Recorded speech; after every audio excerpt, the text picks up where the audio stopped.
Dalam dunia hewan, bertahan hidup adalah hal yang utama. Banyak makhluk hidup mengembangkan strategi untuk melindungi diri dari predator atau untuk menangkap mangsa. Dua strategi yang paling menakjubkan adalah kamuflase dan mimikri. Keduanya adalah cara unik yang digunakan oleh hewan untuk bertahan hidup. Meskipun memiliki tujuan yang serupa, keduanya memiliki mekanisme yang berbeda.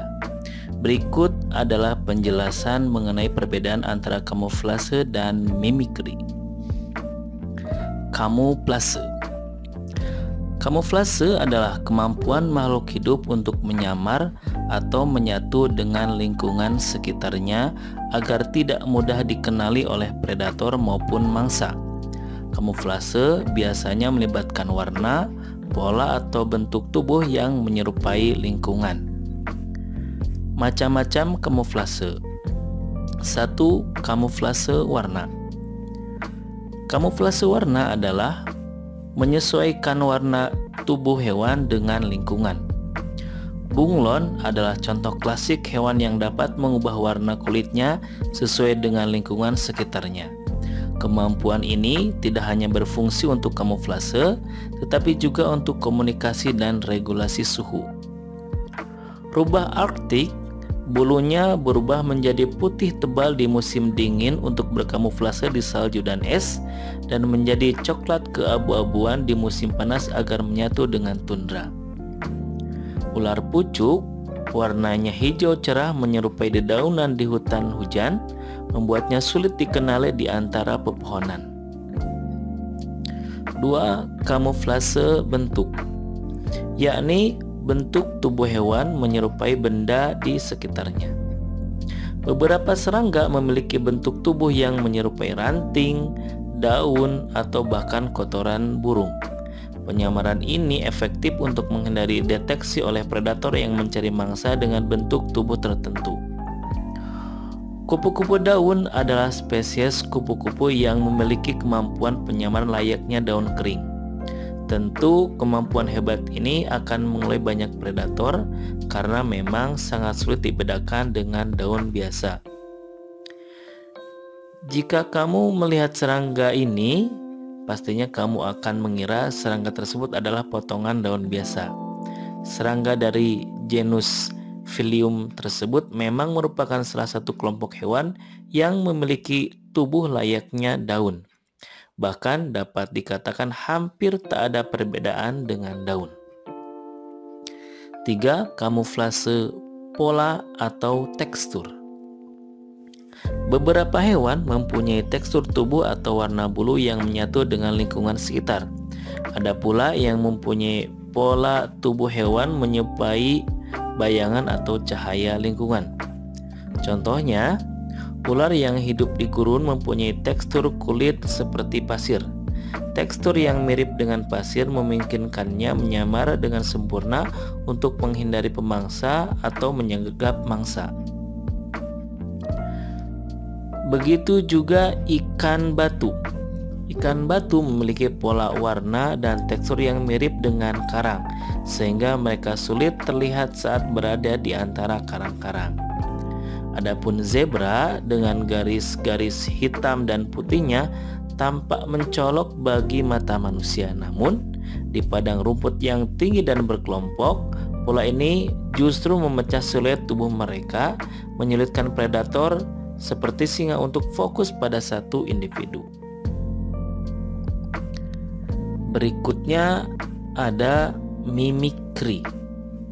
Selain berkamuflase, hewan juga memiliki kemampuan yang disebut dengan mimikri. Mimikri adalah kemampuan suatu organisme untuk meniru penampilan, suara, bau, atau perilaku organisme lain. Tidak seperti kamuflase yang bertujuan agar terlihat samar, mimikri bertujuan untuk mengirimkan sinyal palsu kepada organisme lain.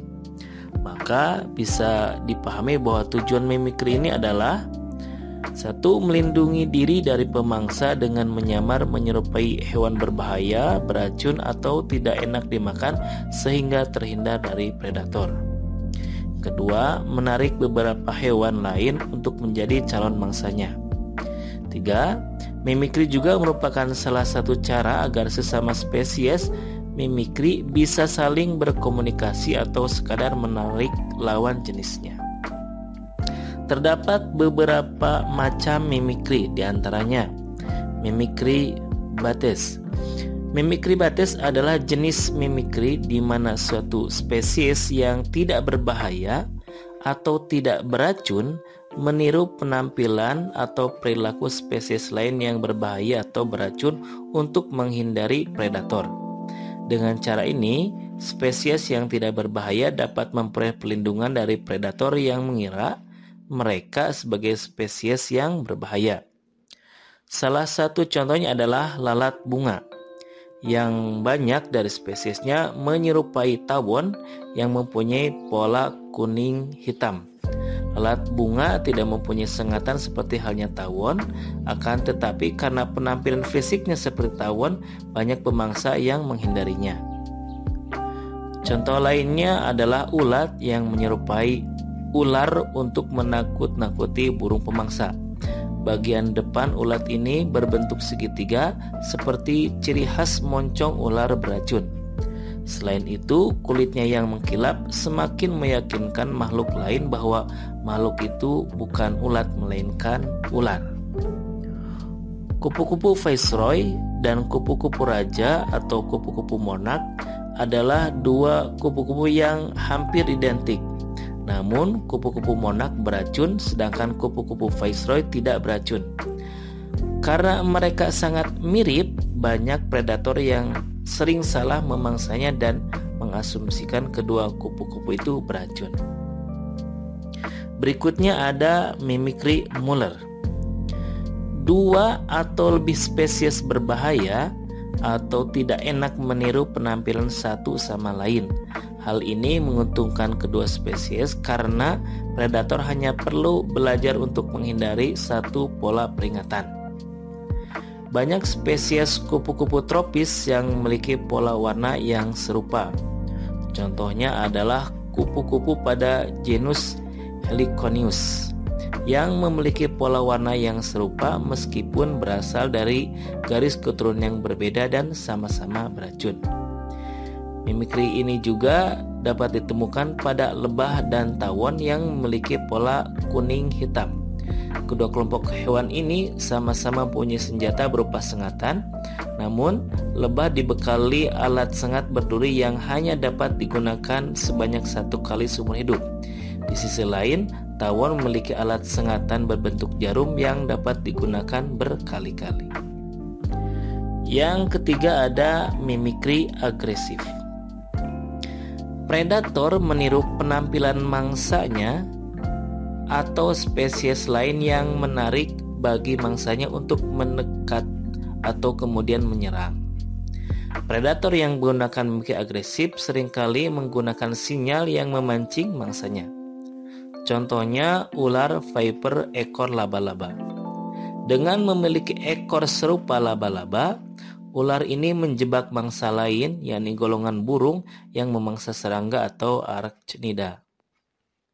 Begitupun anglerfish melakukan mimikri agresif untuk menemukan mangsa. Di bagian atas mulut terdapat antena yang bisa digerak-gerakkan sebagai umpan untuk menarik perhatian mangsa. Saat ikan kecil atau krustasea mendekat, anglerfish dengan cepat menerkam menggunakan rahangnya yang kuat, menelan mangsa dalam sekali serangan. Berdasarkan paparan tadi, maka kita bisa memahami perbedaan kamuflase dan mimikri. Perbedaan mendasar antara kamuflase dan mimikri terletak pada mekanismenya. Kamuflase bertujuan untuk menyembunyikan organisme dengan membuatnya menyatu dengan lingkungan, sedangkan mimikri bertujuan untuk menipu organisme lain dengan meniru sesuatu yang lain. Selain itu, kamuflase bergantung pada kesamaan dengan lingkungan fisik, sementara mimikri bergantung pada kemiripan dengan organisme lain.